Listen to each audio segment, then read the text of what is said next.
പത്തനംതിട്ടയിൽ സമീപകാലത്ത് CPM-ൽ ചേർന്നവർക്കെതിരായ കാപ്പയടക്കം കേസ് വാർത്തകളിൽ മാധ്യമ ഗൂഢാലോചന ആരോപിച്ച് DYFI പ്രതിഷേധം.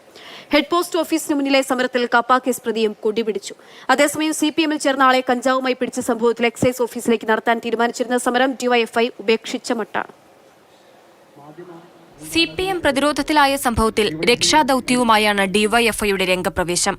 കാപ്പ കേസ്, കഞ്ചാവ് കേസ്, DYFI SFI പ്രവർത്തകരെ കൊലപ്പെടുത്താൻ ശ്രമിച്ചു എന്നതടക്കം CPM-ലേക്ക് വന്നവർക്കെതിരെ കേസുകളെല്ലാം മാധ്യമ ഗൂഢാലോചനയുടെ ഭാഗമാണെന്ന പ്രതീതി പരത്തുകയായിരുന്നു അടിസ്ഥാന ലക്ഷ്യം.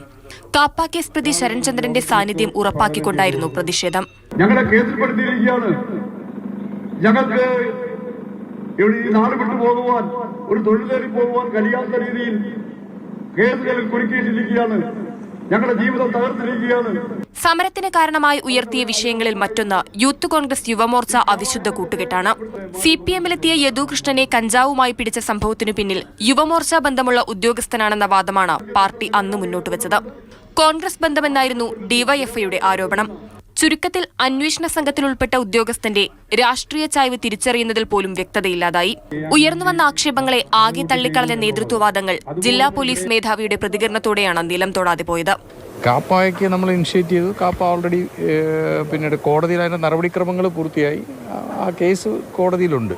ക്രിമിനൽ കേസിൽ പെട്ടാൽ വീണ്ടും കാപ്പയുടെ എഫക്റ്റ് വരും.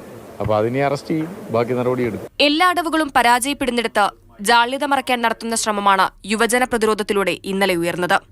മാതൃഭൂമി ന്യൂസ്, പത്തനംതിട്ട.